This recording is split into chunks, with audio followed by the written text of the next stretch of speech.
Kù dédé àsìkò ní gbogbo tẹ́ ti ń gbọ́ mi lé lóko tàbí lẹ́yìn òde, ẹ jẹ́ kí a gbàdúrà. Bàbá ayérayé, a dúpẹ́ fún àánú ńlá láti àrígbà o, nítorí a tún rí ọjọ́ ìṣẹ́gun mìíràn nínú oṣù kẹrin. A sì gbàdúrà wípé ní gbogbo orúgun mẹ́rẹ̀ẹ̀rin àgbáyé pátápátá, olùrànlọ́wọ́ àyànmọ́ ẹ̀yin Olúwa yóò rán sí wa.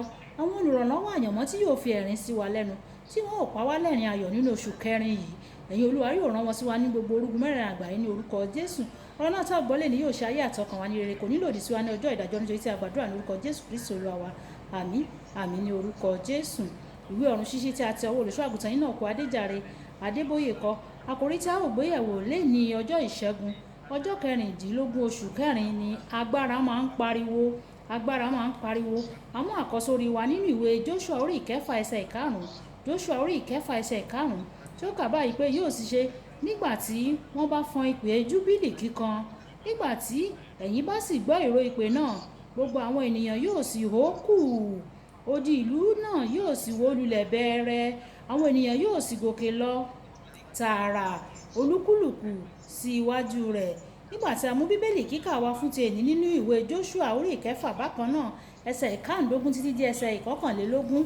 Ìwé Jóṣúà orí ìkẹfà ẹsẹ̀ ìkarùndógún títí dé ẹsẹ̀ ìkọkànléníogún tí ó kà báyìí pé ó sì ṣe ní ijọ́ keje, wọ́n dìde ní kùtùkùtù ní àfẹ̀mọ́jú, wọ́n sì yí ìlú náà ká gẹ́gẹ́ bí ti ìṣáájú lẹ́ẹ̀méje. Ní ọjọ́ náà nìkan ṣoṣo ni wọ́n yí ìlú náà ká lẹ́ẹ̀méje.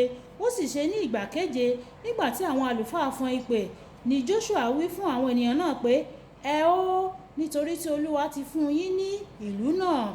Ìlú náà yóò sì jẹ́ ìyàsọ́tọ̀ sí Olúwa, òun àti gbogbo ohun tí ń bẹ nínú rẹ̀. Kìkì Réhábù panṣágà ni yóò là o, òun àti gbogbo àwọn tí ń bẹ ní ilé pẹ̀lú rẹ̀, nítorí tí ó pa àwọn oníṣẹ́ tí a rán mọ́. Àti ẹ̀yin, bí ó ti wù kí ó rí, ẹ pa ara yín mọ́ kúrò nínú ohun ìyàsọ́tọ̀ o, kí ẹ má bàa yà sọ́tọ̀ tán, kí ẹ sì tún mú nínú ohun ìyàsọ́tọ̀ náà. Ẹ̀yin a sì sọ ibùdó Ísírẹ́lì di ìfibú, ẹ̀yin a sì mú ìyọnu bá a. Ṣùgbọ́n gbogbo fàdákà, wúrà àti ohun èlò idẹ àti ti irin mímọ́ ni fún Olúwa o, wọn ó sì wà sínú ìṣúra Olúwa. Bẹ́ẹ̀ ni àwọn ènìyàn náà hó nígbà tí àlùfáà fọn ìpè. Ó sì ṣe nígbà tí àwọn ènìyàn gbọ́ ìró ìpè, tí àwọn ènìyàn náà sì hó kù. Odi náà wó lulẹ̀ bẹ̀rẹ̀. Bẹ́ẹ̀ ni àwọn ènìyàn hó bẹ́ẹ̀ ni àwọn ènìyàn wọ inú ìlú náà lọ olúkúlùkù tààrà níwájú rẹ̀. Wọ́n sì kó ìlú náà, wọ́n sì fi ojú idà pa gbogbo ohun tí ó wà ní ìlú náà run, àti ọkùnrin àti obìnrin àti èwe àti àgbà àti ọkọ màlúù àti àgùntàn àti kẹ́tẹ́kẹ́tẹ́. Kí Olúwa kó bùkún kíkà àti gbígbọ́ ọ̀rọ̀ rẹ̀. Wàyí ẹ jẹ́ ká tẹ́tí bẹ̀rẹ̀ jẹ́ láti gbọ́ ohun tí olùṣọ́ àgùntàn yìí náà kọ Adéjàre Adébóyè ní fún wa ní èní ọjọ́ ìṣẹ́gun. Ọ̀pọ̀ Kìrìsìtẹ́nì kì í pariwo gbàdúrà mọ́ o.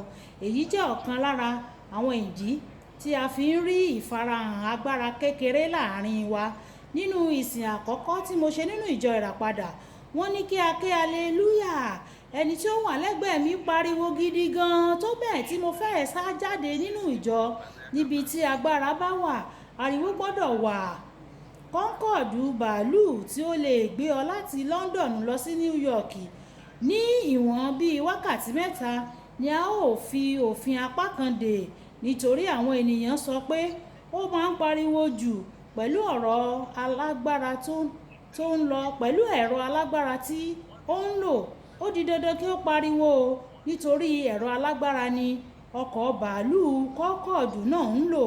Ní àkókò yìí, wọ́n ní láti fi ọgbọ́n mú àwọn Kìrìsìtẹ́nì kí wọ́n tó ké aleluya. Mo rántí ọ̀pọ̀ ọdún sẹ́yìn nígbà tí wọ́n ní kí n wá wàásù ní ibi orin àjọyọ̀ fún Kérésìmesì ní Aso Rock, tí àwọn ènìyàn ńláńlá sì wà níbẹ̀. Nígbà tí mo ní kí wọ́n ké aleluya, wọ́n ké aleluya bí àwọn ìgbàlódé ènìyàn. Àfi ìgbà tí mo sọ pé ẹni tó bá ké aleluya dáradára nísinsìnyí nìkan ni ẹni tí yóò rí ọdún tuntun tó ń bọ̀. Ní àsìkò yìí, gbogbo wọn ké aleluya dáadáa. Àwọn Kìrìsìtẹ́nì tòótọ́ kò nílò kí a halẹ̀ mọ́ wọn. kí wọ́n tó lè yin bàbá wọn. Ní ọ̀pọ̀ ọdún sẹ́yìn mo sì ń gbàdúrà láàrin ìlú ìràpadà ní àárín ọ̀gànjọ́ òru. Ebi àti òǹgbẹ fún agbára Ọlọ́run ni mò ń béèrè fún. Mo sì ń sọkún pé Olúwa, mo sọ fún ọ láti ìbẹ̀rẹ̀ pé mi ò fẹ́ jẹ́ ènìyàn lásán. Mo ń sìn ọ́ bí ó ṣe yẹ kí n sìn ọ́ nígbà tí mò ń kọ́ni ní ilé ẹ̀kọ́ gíga tí mo sì ń rí owó díẹ̀ láti ṣe iṣẹ́ rẹ. Ṣùgbọ́n ó fà mí jáde. Ní báyìí ó ti sọ mí di alábòójútó gbogbogbò. Mi ò sì ní agbára láti ṣe iṣẹ́ tó gbọ́dọ̀ di ṣíṣe báyìí.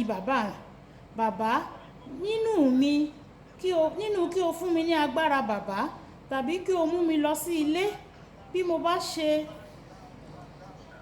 ṣe ń gbàdúrà náà, bí mo ṣe ń pariwo, ilẹ̀ ń mì mọ́ mi lẹ́sẹ̀ gidigidi o. Ilẹ̀ rírì ṣẹlẹ̀ èyí tí ó dé Ìjẹ̀bú Òde. Ó wà nínú àwọn ìwé ìròyìn ní ìgbà náà. Ilẹ̀ rírì kì í parọ́rọ́ o. Ariwo jẹ́ ohun tó yẹ fún agbára. Dẹ́kun láti máa gbìyànjú láti máa pariwo mọ́ o. Dẹ́kun láti má gbìyànjú láti má pariwo mọ́ o. Má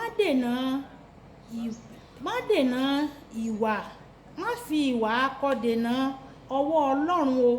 Má fi ìwà akọ rẹ, má fi dènà ọwọ́ Ọlọ́run nínú ìjọ. Mo wà ní ìpele kan nínú ayé mi tí mo nílò kí àwọn ènìyàn tí wọ́n ní iná tí ó ju tèmi lọ. Torí nígbà tí mo bá lọ, màá mọ̀ pé mo ti fi àwọn apàṣẹ sílẹ̀ tí yóò mú iṣẹ́ Ọlọ́run náà jìnnà ju titi èmi gangan pàápàá lọ. Má ṣe ìgara mọ́ o. Má ṣe ìgbéraga o. Má gara sókè mọ́. Gẹ́gẹ́ bí àwọn ọ̀dọ́ ti máa ń sọ, nígbà tí o bá wà níwájú Ọlọ́run, túraká láti pariwo kí o ké tantan, kí o pariwo tí yóò lè lé èṣù jáde, kí agbára Ọlọ́run kí ó sì máa sàn ní àárín wa. Kókó iṣẹ́: ké hallelujah ńlá kan o. Hallelujah. Ẹ jẹ́ kí a gbàdúrà pé bàbá mi, Olúwa fún mi ní oore ọ̀fẹ́ láti má máa gara níwájú rẹ̀. Jẹ́ kí n ra ara mi sílẹ̀ níwájú rẹ̀. Ní àkókò tó bá yẹ kí n pariwo, fún mi ní agbára láti pariwo, kí n ké tantan níwájú rẹ̀, kí o sì dáhùn àdúrà mi. Ògo ni fún orúkọ rẹ bàbá. Olúwabùkọ́lá Ayako ni orúkọ mi. Nígbà tí a máa pàdé ní ọ̀la, ìpàdé wa bí oyin o. Ó dàbọ̀.